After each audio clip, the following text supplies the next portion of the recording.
Hello guys, ಎಲ್ಲರಿಗೂ నమస్కారం. ఇప్పుడు మనం చూస్తుంది వచ్చి మామూలుగా సిపి ప్లస్ ఐపీ అడ్రస్ ఎలా ఫైండ్ అవుట్ చేయాలనేది చూపిస్తాను. అది చూడండి ఒకసారి.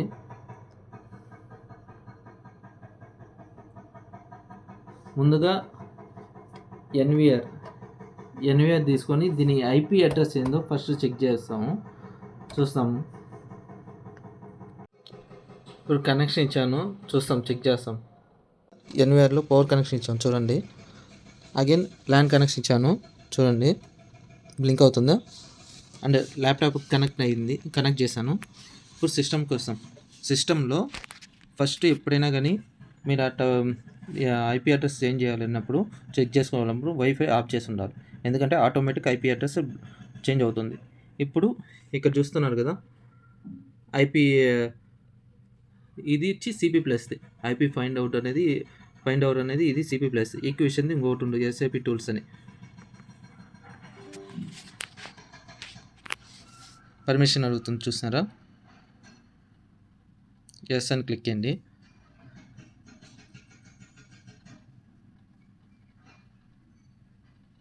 లోడింగ్ అవుతుంది చూడండి. కింద వచ్చింది కదా ఐపీ అడ్రస్, ఇదే ఎన్విఆర్ ఐపీ అడ్రస్. ఇప్పుడు లాగిన్ అవి చూస్తామా, ఎన్విఆర్ ఐపీ అడ్రస్ని ఎన్విఆర్ లాగిన్ అవి చూస్తాం.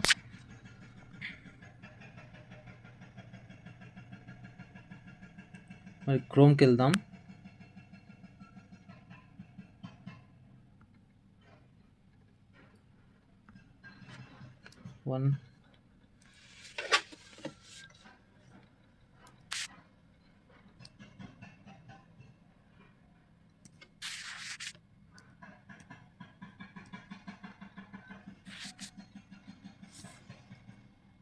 ఇది ఐపీ అడ్రస్ ఎన్విఆర్ది. ఇప్పుడు లాగిన్ అవుతున్నాను.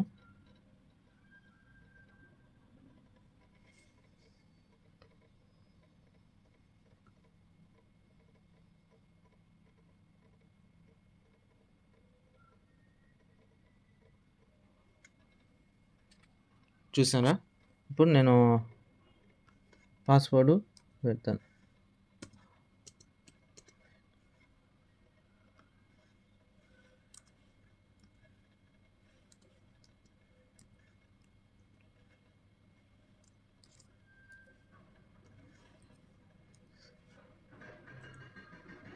చూసారా, లాగిన్ అయింది కదా ఎన్విఆర్. ఇప్పుడు ఈ విజువల్ చూస్తున్నారు కదా, ఇది ఎన్విఆర్ లాగిన్ అవటం.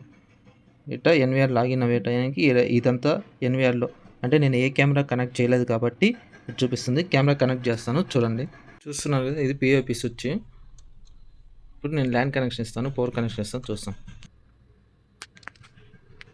చూస్తున్నారు కదా, పవర్ కనెక్షన్ ఇచ్చాను, పాయింట్లు కానీ బ్లింక్ అవుతున్నాయి. సిస్టమ్ ఆపరేట్ చేస్తాం. కెమెరా కానీ కనెక్షన్ ఇచ్చాను చూడండి. సిస్టమ్ ఆన్ చేస్తాం. లోడింగ్ అవుతుంది.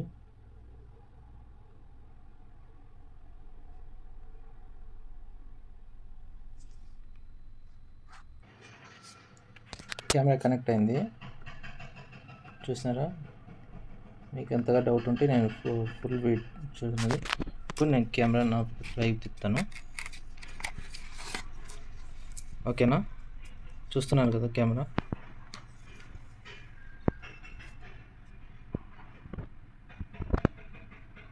చూస్తున్నారు కదా కెమెరా, ఇది కనెక్ట్ అయింది కెమెరా. నైట్ విజన్ అంటారా, చూడండి ఫ్లాష్ వస్తుంది.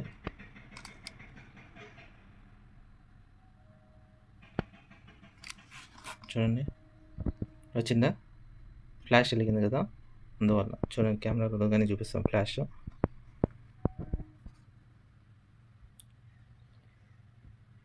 ఇది ఎప్పుడైనా కానీ ఐపీ అడ్రస్ చెక్ చేసి ఎన్విఆర్ ఓపెన్ చేసి ఎన్విఆర్లోంచి కెమెరా కనెక్ట్ చేసి కెమెరాని చెక్ చేయాలంటే ఫస్ట్ నెట్ ఆఫ్ చేయాలి. నెట్ ఆఫ్ చేయకపోతే ఏమవుతుందంటే ఆటోమేటిక్గా ఐపీ అడ్రస్ అప్డేట్ అవుతుంది.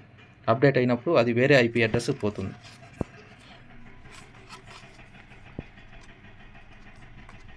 Okay, thank you and bye.